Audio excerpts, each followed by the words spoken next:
But just the way you're excited about using a product to see the results, you also have to keep safety in mind, right? So I would say with the darker skin type, that safety in mind is like a very important point because a lot of different skincare products, retinol, vitamin C, alpha hydroxy acid, glycolic acid, salicylic acid, can end up irritating our skin.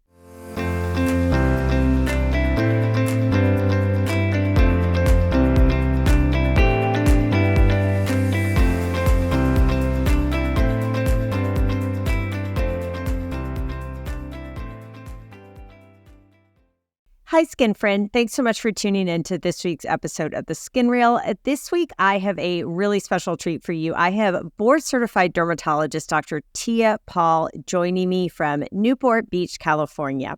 She is a Harvard and MIT-trained dermatologist. She did her dermatology training in Miami, and she now is opening up her very own practice in Newport Beach, California on Valentine's Day of this year, 2024. So she is a super busy lady, and I'm so glad that she found time to come talk to us today about a really important topic, and that is the treatment, the management of people with skin concerns who have more melanin or pigment in their skin.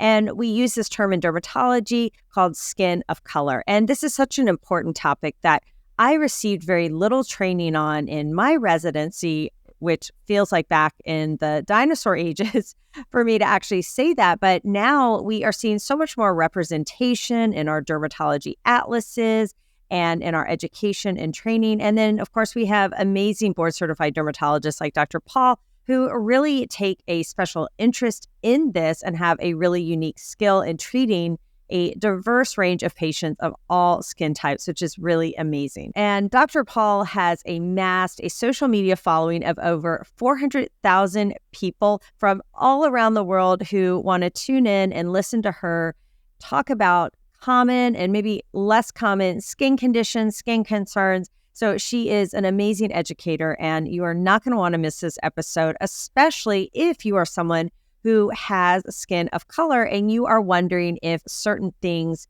are possible for you or not. I know there's a lot of misconceptions about what you can and can't do when you have skin of color, what things are safe, what aren't, and if your skincare regimen needs to be modified for different concerns and not.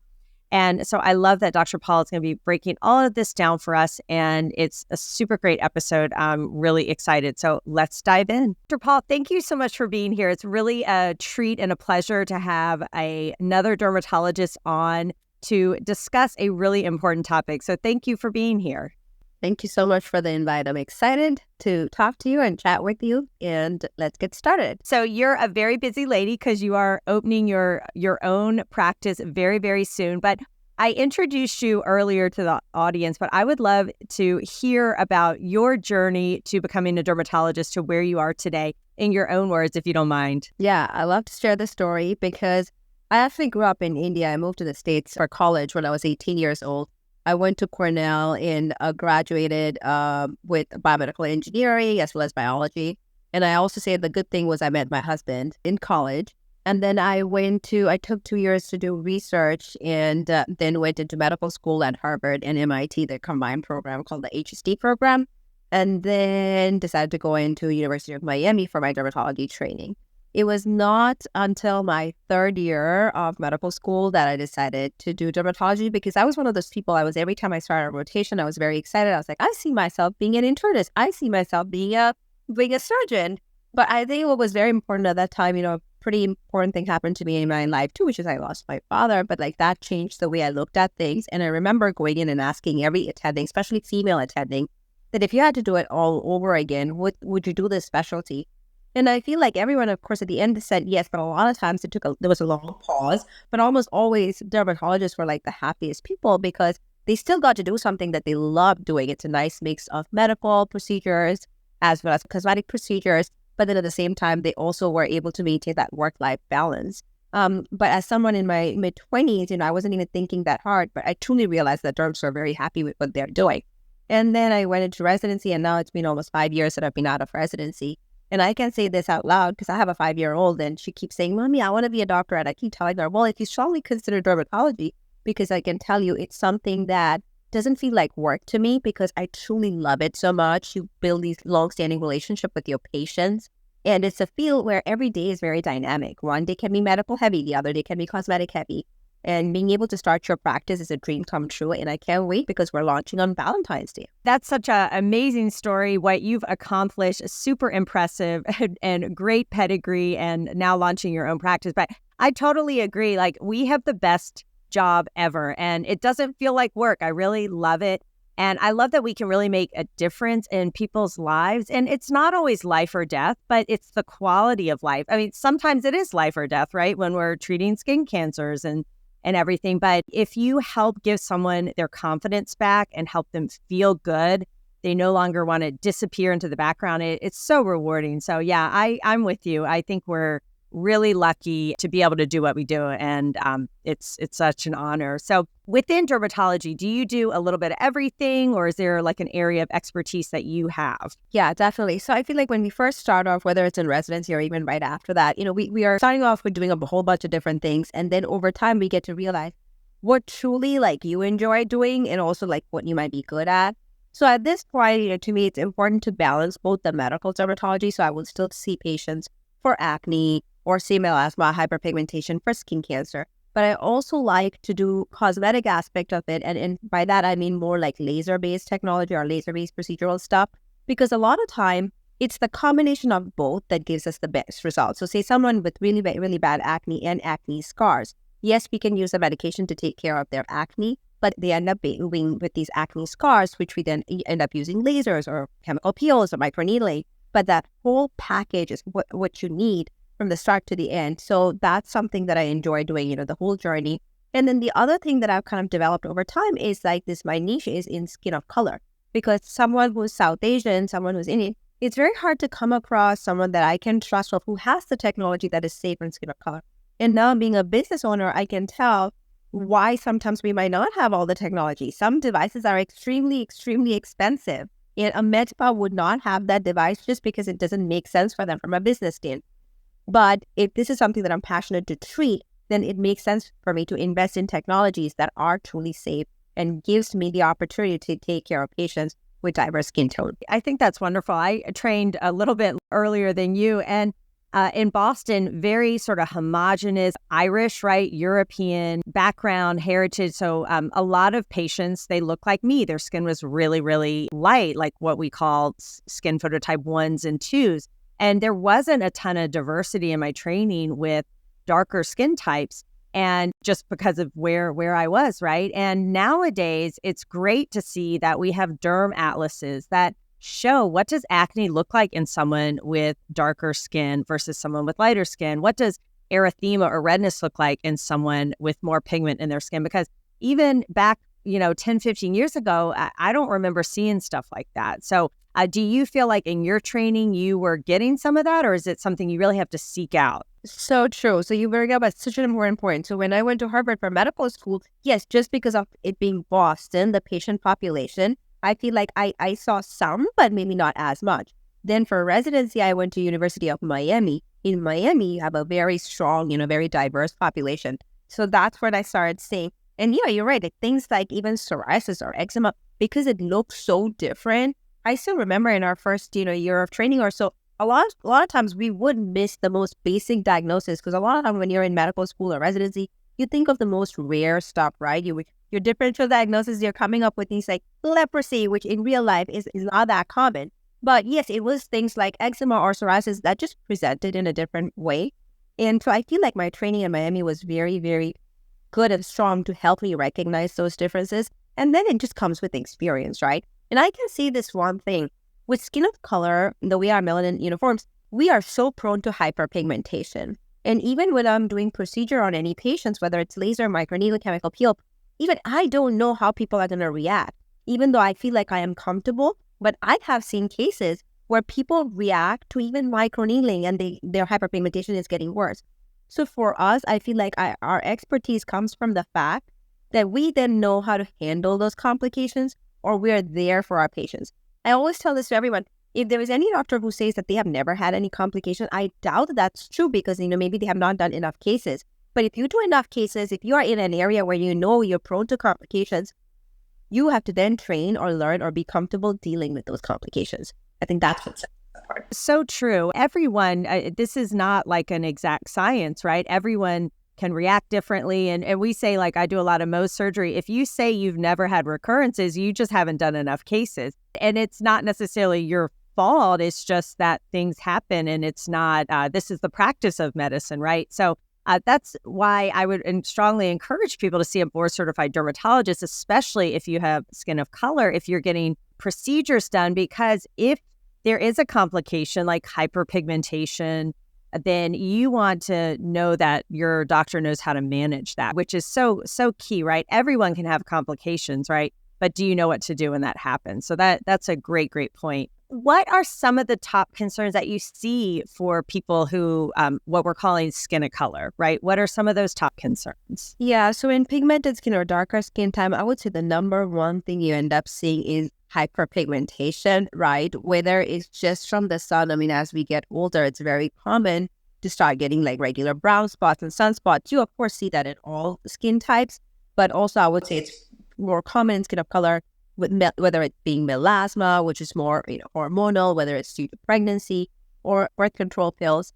But also more than that, I would say any sort of inflammatory processes of the skin, be it acne or even a simple bug bite. In people with darker skin type, we then tend to heal with that hyperpigmentation or brown spot. Like every time I get a pimple on my skin, I could care less about the pimple because I know it's going to go away in a week. But I know that brown spot is going to then stay with me for the next couple of months. So somehow I feel like the most common problem ends up being that hyperpigmentation. But then there's still things like acne, eczema, the things that we see with everyone. You do see them in skin of color too. But just the way you have hyperpigmentation, there is also hypo, that means less pigmentation. So lighter color, whether it's because of something that we call vitiligo, which is lack of pigment, or again, sometimes it can be just any rash or any inflammation on the skin. It's healing with that temporary either hyper, which is increased pigment, or hypo, which is decreased pigment. And I see that when I'm operating on people with skin of color, sometimes that scar can be so white in the beginning. And I'm like, oh my goodness, but then it repigments slowly. But it's important to kind of counsel your patients that this could happen so that if they see it or notice it, they know that, hey, I'm here with you. We're going to work through this together, and that it is normal. Because I think, setting those expectations and then knowing how to manage them is so key. To your point, scars, that's another common thing, right? With different ethnic backgrounds, some people are just more prone to getting scars. Now, by scar, some people might even call hyperpigmentation or brown spots as scar. And then, there is true scarring, which is like the increased thickened skin, or whether it's keloids, that's another form. And again, this is something I like to tell my patients all the time, is that there is no guarantee that we can give you a scarless procedure. Anytime we pick up the scalpel and make any cut, whether it's even for a biopsy, sometimes people just heal that way. It's more of their genetics. Some people are just prone to scarring or prone to keloids or dermatofibroma. That's another condition where the more we cut, the more scarring you get. But like you said, it's about that expectation, but sometimes people might not be aware, and they might blame the surgeon or the doctor who's doing it. I know, like for my skin type, I have so much pink in me, and my scars are like red and pink forever for so long. But that erythema, that redness, manifests in someone with more like your skin type would be darker. So it's just important to let the patients know about those differences. Skincare wise, do you counsel your patients who have skin of color that they need sort of a different treatment regimen, or are the skin steps still the same for people, no matter your complexion? What are your thoughts on that? So that's a very, very important point that you bring up, and especially in today's world of social media and TikTok. I do make a lot of videos there too. And the simple message I try to always convey is that you cannot generalize, right? Like everyone is different. But I would say more or less when you have more pigmented skin, your skin is more reactive. So our skin or my skin reacts easily to a retinol, right? So if I try to use a higher concentration or prescription strength retinoid, almost always I'm going to get that redness, that peeling, that irritation. And now in some cases, that can then lead to hyperpigmentation and make the whole thing a lot worse. So I always try to tell my patients, like, less is more, in the sense like stick to a simple regimen. Always try to introduce one thing at a time, because if you try to do the 10-step routine that another influencer is doing and their skin looks amazing, that's their skin. They probably were able to tolerate it. But just the way you're excited about using a product to see the results, you also have to keep safety in mind, right? So I would say with the darker skin type, that safety in mind is like a very important point because a lot of different skincare products, retinol, vitamin C, alpha hydroxy acid, glycolic acid, salicylic acid, can end up irritating our skin. So be careful. Always, start by using every other night or, a couple times a week and slowly get your skin used to it. Second, you still need to moisturize a lot to kind of like combat some of those side effects from these stronger ingredients. And third, sunscreen, sunscreen, sunscreen. This whole myth that darker skin type doesn't need to wear sunscreen. We got to bust that myth. I'm so glad you brought that up. I was going to ask, what are some misconceptions, right? And my husband's Egyptian, and I just can't really convince him to wear sunscreen. But fortunately, I guess he does at the beach now. But yeah, there's this like misconception that, well, I'm protected. But really what I think even like the darkest skin type, the best SPF their skin provides is like a 14, right? It's not the 30, which we recommend. So it's important no matter what skin type you are to wear sunscreen. And I actually find sometimes I'm in Atlanta now where we have a more diverse population and more skin of color here. And sometimes I'll be at the pool and I see the people who have the most melanin are like the most sun protected. They're under the shade. They're doing, they got the memo, right? And then I see people who are really fair, like trying to tan. And I'm like, wait a minute. So yeah, we got to get the message out that you got to wear sunscreen no matter what, right? Now, one of the challenges with skin of color, right, is that it can leave a white sort of cast on the skin. So what do you tell people? Because I wouldn't want to wear that if I'm going to look like, Casper the Ghost with my sunscreen. So any hacks for that? Yes. So I think, thankfully things are changing and now we have so many different options. And to be honest, we have a ton of really good formulations where I think we have overcome that problem of having that white cast. Yeah. So be it a chemical sunscreen or a physical sunscreen, we do have options. I'm happy to name a few of them. But I think one of the most popular one is Supergoop. They have this unseen sunscreen, which is truly invisible on the skin. There's also a Trader Joe's version of that, which is much more cost effective, but again, super invisible on the skin. I like Black Girl sunscreen. That's another popular one for heavily pigmented skin. But then there's also this whole Korean sunscreen. That's a very interesting market because they have formulated these products that are very smooth. So aside from just the white cast, I feel like texture makes such an important difference because sometimes men, they don't want to put on sunscreen because they don't like the way it feels, right? But I feel like some of these Korean sunscreens are formulated in a way it's very smooth, hydrating, moisturizing, and also doesn't have a white cast. So sometimes you just have to try a few to see what works best for your skin. If you're in a position where you go to a dermatology office, sometimes we do hand out different samples for you to try which one for you. But I think ultimately, there are so many options that I'm sure you can come across one that you like in terms of texture and the feel. But there's definitely options. And, I feel like one way that I have found effective for a darker skin type to wear sunscreen is, of course, I'll talk to them about skin cancer. I also give them the example of Bob Marley, who had a melanoma, even though he's dark skin type. But somehow the skincare part doesn't scare people enough. But whenever I say, well, if you want to slow down wrinkles and brown spots and save money on cosmetic procedure, you better be wearing your sunscreen. And I feel like that is much more effective.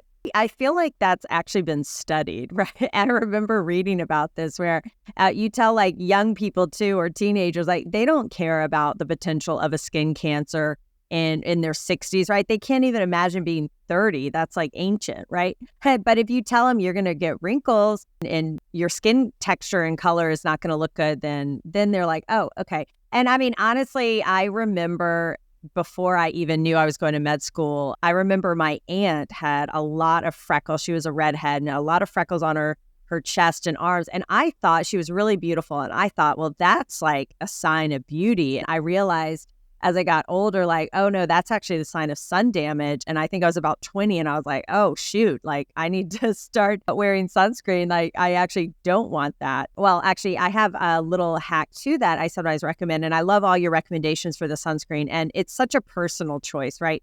What I like isn't necessarily going to work for you. And what I wear in the winter doesn't necessarily work in the summer, right? in my office, we have like all skin types and we have everyone write down their favorite sunscreen and we have a sheet and we give it out to people to try different things. And a lot of the ones you mentioned were on there. But one thing that you can do if you have a foundation you like to wear, you could also mix that with your sunscreen. And if you feel like that blends a little bit better too. But yeah, there really are so many great ones out there that just play around, try them out. And you don't have to spend a ton of money to get a quality product. So there are lots of, especially like mid-range products too. So that's great tips there. I also want to touch on something like, since we're kind of talking about misconceptions and people with skin of color, like you do need to wear sunscreen. What about skin cancer? Because I feel like I hear a lot of people say, well, I don't need to worry about that. I'm not going to get skin cancer. I'm have darker skin. So what are your thoughts on that? So that is a very important message I feel like we need to like share with everyone, which is, yes, you can get skin cancer even in darker skin type. And if anything, sometimes these types of skin cancer are more aggressive, than their counterparts.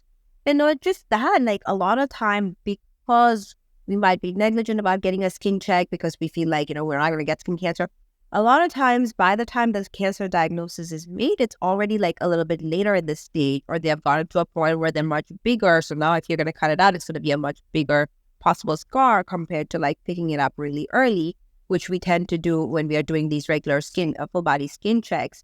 But my point is, yes, like you still need to take a look at your skin from time to time, whether you do a self-skin exam or go see your dermatologist, whether it's once every 6 months or once a year.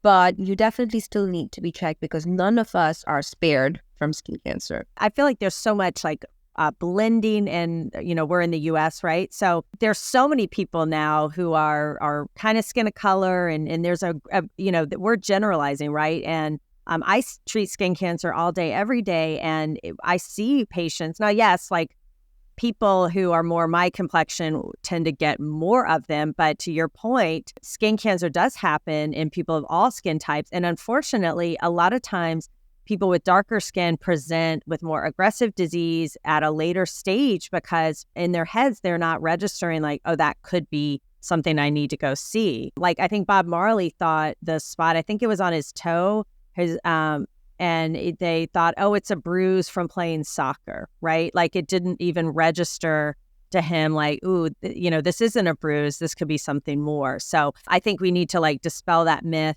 and make sure people are getting in for their skin checks and then let your dermatologist kind of gauge how often you need to be seen and stuff like that. Absolutely. Any other kind of misconceptions that you hear with your patients' skin of color that you maybe want to dispel? I think another thing I hear a lot or see a lot is sometimes people with darker skin type are scared to get lasers or, certain procedures because they worry they're going to get burnt, they're going to get complications. I feel like, again, we have made so much advances or there's so many different technologies that are out there. We have the means that are both safe and effective. Then it comes down to who you are going to, right? And again, if they can handle complications. So even for me, in my clinic, I have this laser, the PicoSure technology, the Pico laser, which I know is safe, and that can be safely used to treat whether it's fine lines or brown spots or acne scars.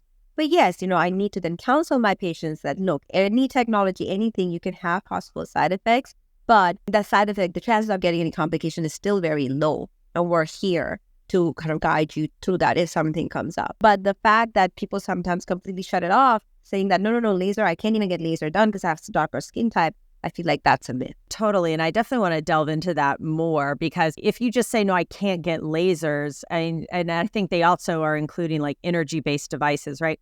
I mean, that's like so many things. It's not like there's just one laser, right? And lasers are differentiated based on the wavelength. And there certainly are some devices that are unsafe. Like, I'm making you kind of generalize, but are there some devices where you were like, you should probably stay away from that if you've got more pigment in your skin? Yeah, like even a simple IPL, right? So intense pulsed light. It's not a true laser in the sense it's not like a specific wavelength, it's broader wavelength. But yeah, I feel like an IPL can cause more damage on someone with darker skin. In fact, there was, I think, this one video which went viral on TikTok because someone with skin type, I think she was 6, got an IPL at a med spa and then ended up with these crazy white end patches. So that one is definitely not safe. But there are, so many technologies that are out there that are safe. Again, possible complications can happen. It can happen with anything. It can happen when we fall down and scrape our knees. But if I know it's a fully, no, like in that case, of course, I wouldn't go with it. But otherwise, there are options out there. It's really just important to see someone with experience with this. Another area where I feel like people with more pigment are getting complications is with laser hair removal being done med spas, right? Because to your point, these lasers are very, very expensive. And a lot of times they're not operated by a dermatologist or plastic surgeon or someone who really understands skin and phototherapy and wavelengths and everything. And the tendency is they've got this device, it treats hair, and they want to use it, right? And then they go and use it, and you can get these like white marks and dark spots on the skin. So any thought, like, is laser hair removal a no-go for people with darker skin, or are there safe ways to do it? Yes, again, there are safe ways to do it. I like the Nd:YAG laser, 1064, but it depends. And another thing I always try to say is, when in doubt, always start off with the test spot, start with a smaller pad, just to see how your skin reacts to it. I mean, cases where, even again, if I'm not very sure, I always start with test spot to see how people react.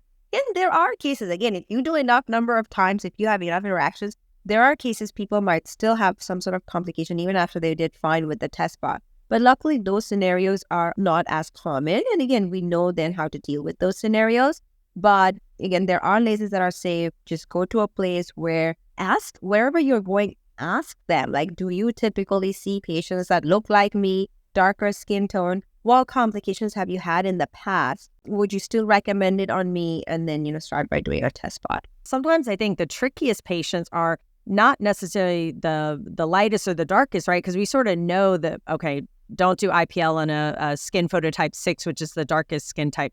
It's almost those like middle of the road where you're like, how are they going to react that make me a little more nervous, at least in my experience, because you don't want to be falsely confident. Oh, yeah, you look like you don't have enough melanin for a problem, but you just have to be careful. I would love to know, what are some of your favorite lasers for people or energy-based devices for people with skin of color? And what are the things you treat, like, melasma maybe, or hyperpigmentation? What are some of your go-tos? Melasma is probably one of the toughest things to treat, to be honest. Yeah. I know sometimes you see these videos online where like, just apply this cream or that cream. But in reality, especially when you're coming to see a dermatologist, I know it can be so challenging to treat. And it can be sometimes a combination of medical creams along with possible some sort of procedure, whether it's a chemical peel or a laser. But my point is, again, it varies. And sometimes we have to try more than one modality on the same individual to see what they're responding to the best. Again, I'm pretty obsessed with the Pico technology because of the safety and less damage to surrounding normal tissue. And also in today's day and age, like, people don't want any downtime. People want something that has little to no downtime. So that's why, even though these devices are very, very expensive, personally, I do believe in them.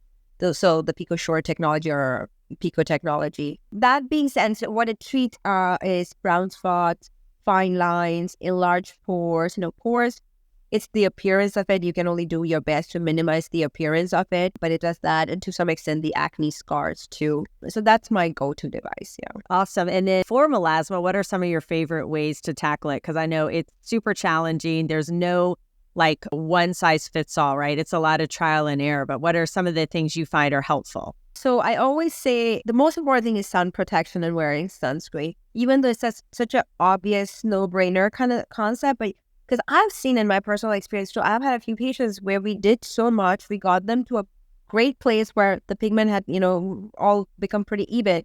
Then they went on a beach or on a vacation on a beach and got a ton of sun.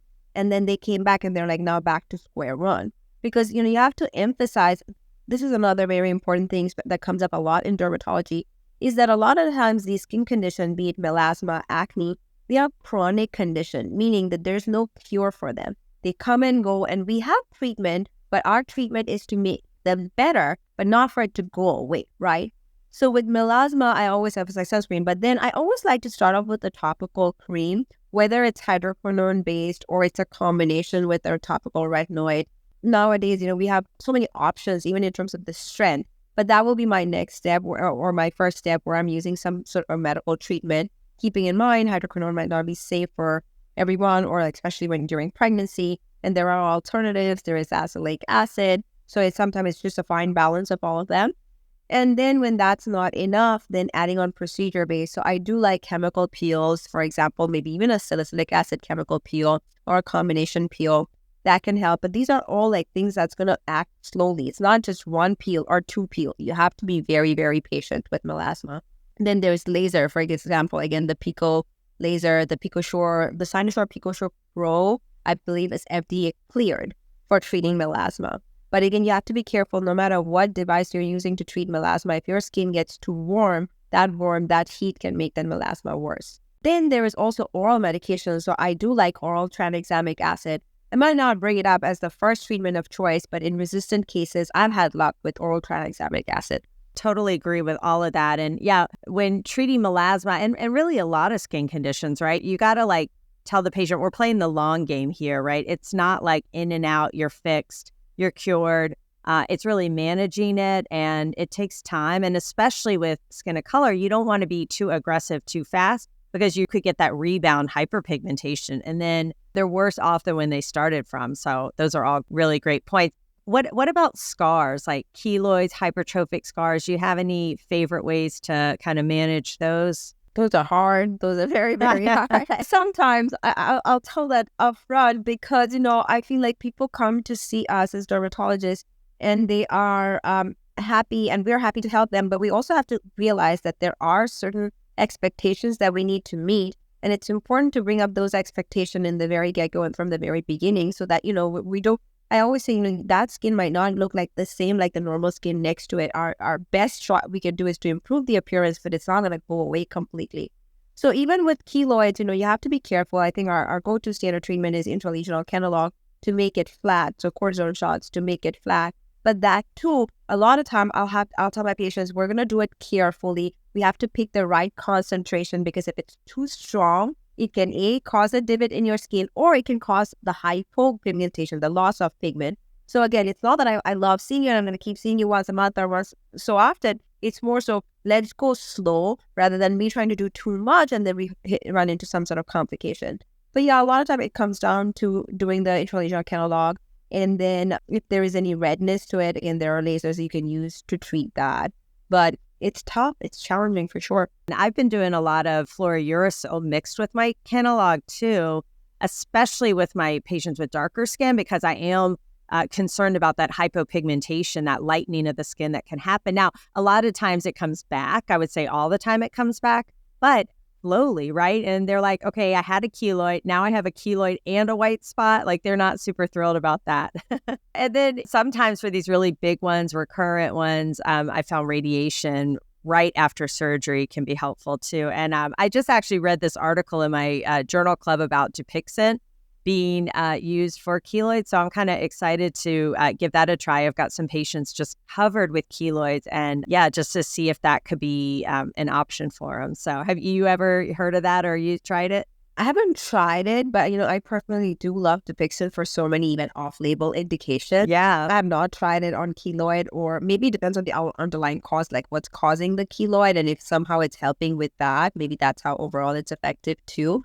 But you're right. I do use 5-fluorouracil too, and I feel like, or sometimes even a combination, and I feel like that definitely helps a lot. And then one more thing I always forget. Oh yeah, so if keloid on the ears, for example, those are kind of challenging. Almost always, I feel like eventually, you might get it to shrink with some of the Kenalog or 5-fluorouracil, but you then end up having to cut them out. But if you do remove them surgically, what's important is to be proactive about whether injecting it with a little bit of Kenalog or like post-procedure or, radiation in other areas of the body. Yeah. When I'm seeing my patients for keloids, I really let them know, like, just like with melasma, right? Like, we're going to get to know each other well. You're going to be coming in pretty regularly, especially if I'm doing surgery, right? Because if I do surgery, I feel like it's 100% going to grow back even bigger if we don't also do those adjuvant treatments. So it's important to make sure they're aware of that beforehand. Well, Dr. Paul, I want to be respectful of your time. This has been really fun, really educational. I would love to get your top 3 pearls for a person listening who maybe has more pigment in their skin of color, and they're maybe thinking about seeing a dermatologist or getting a procedure. What are kind of your top 3 pearls for them? Yes. So number 1, sunscreen, sunscreen, sunscreen. Please do not forget sunscreen, especially if you're trying to treat hyperpigmentation instead of spending hundreds and hundreds of dollars on all these products from Sephora. You need targeted treatment. If possible, go see your derm. Even if you have to, if your insurance covers, great. But even if there is a cosmetic fee, it's worth it because sometimes you end up saving money in the long run versus you spending so much money at, at Sephora and beauty stores. But you can still be spending a ton of money on everything. And if you're not using sunscreen, you're back to square one. So number one, sunscreen, sunscreen. Second, be careful because our skin just reacts differently, whether it's to a procedure or even to skincare products. So always go slow. Again, if possible, consult with a specialist who knows what they're doing or who sees this on a regular basis. And if you're in doubt, ask them what's your experience treating diverse skin tone. But whether it's doing a procedure such as microneedling or anything, you just want to be comfortable that where you're going is a safe place. And third is when it comes to skincare, it's very important to take care of your skin, but sometimes less is more. Understand what your underlying skin problem is. If it's acne, then use topical, whether it's salicylic acid or it's a retinol, but use something that's geared for acne. If you're trying to brighten your skin, you can use vitamin C or niacinamide. But again, instead of throwing everything at it, understand the purpose of your skincare ingredient and make it as targeted as possible. And avoid, 10 different steps because some of these ingredients might mix and react and end up causing irritation in your skin. And when you have irritation, that can then heal with that hyperpigmentation. Yeah, no, I love that. I always tell people you need to know what your skin needs are. What are you trying to treat, right? Hyperpigmentation, rosacea, acne, all that. And then what are your goals? If your goal is I want the simplest thing possible, that's easy. Or your goal maybe I want to anti-age, you have to pair them together. Don't just follow what your friend's doing or, the influencer or whatever, because then it's well, why are you using that? You don't need that. I actually just had a friend who, I'm sure you can relate, right? Anywhere you go somewhere and they find out you're a dermatologist, they want you to help them with their skincare. And so she actually was probably about skin phototype 5, darker skin. And she wanted to go through her skincare regimen with me. And she was using all these acne products. And I looked at her and I was like, you don't look like you have acne to me. Do you get acne? And she's like, no, I don't. And I was like, well, you can take out the salicylic acid and the peels and all this extra stuff because you don't need them, right? So I think that's a great point is that what does your skin really need? And if you don't need that, even if everyone's talking about it, you don't need it, right? So I love that. Well, all really great pearls. It's been a lot of fun having you on here, Dr. Paul. Thank you so much. Yeah, this is great. And I'm glad you have this podcast. And I wish you the very best. And I hope we get to meet each other at AD or one of the conferences as well. Yeah, absolutely. Well, and actually, I don't want to let you go before you tell everyone, because you have a huge social media following. You put out so much great skin education for people who can't go see you in person. But please share with us all the details about your new practice opening up and where people can follow you if they want to keep learning from you. So I love social media because of being able to reach to so many people who are just outside our immediate community. And I feel like I have a pretty strong following in a lot of different countries where you might not be able to see dermatologists anytime soon. So if you are interested in looking me up online, on Instagram, I go by Dr. Dr. then period Tia Paul. And then on TikTok, I go by Dr. Tia Paul, Dr. Tia Paul. And in terms of my practice, yes, it's my baby. I've put in so much blood, tears, sweat, everything into it. It's called Balance Skin Dermatology and Aesthetic. And we are launching on Valentine's Day, which is February 14, 2024. It's in Newport Beach. It's very close to the airport in Newport Beach, actually less than 5 minutes, because my vision is, I do want to be able to see patients from all parts of the country. You can just fly in there, see me. There is a hotel right across the street, a Hyatt Regency. And then, again, a lot of these procedures, it's safe. There's no downtime. You can leave the same day or the very next day. But I'd love to have the opportunity to take care of everyone. Congratulations. Valentine's Day is going to have a whole new meaning for you after the opening of your practice. And for people who are driving or can't write all that down, all of those handles and information are going to be in the show notes, so people can just click on that and easily find you. And thank you, everyone, for listening. And thank you, Dr. Paul. Thank you so much. See you next week. That's all I've got for this week's episode of the Skin Real podcast. But here's some great news. One of the most valuable things you can do to help me and other new potential listeners to find my show is for you to both rate this show and leave a review. So, as a special bonus for you, if you leave me a review, take a screenshot and email it to info@theskinreel.com, and I will send you a thank you free PDF on skincare truths versus hype, because you know I love spreading the word of good, truthful skincare. And please be sure to share with your skin friends so that we can get the word out there about real skin. And until next time, remember, no matter where you are in your skincare journey, always remember to love the skin you're in, because real skincare from real experts can be real simple.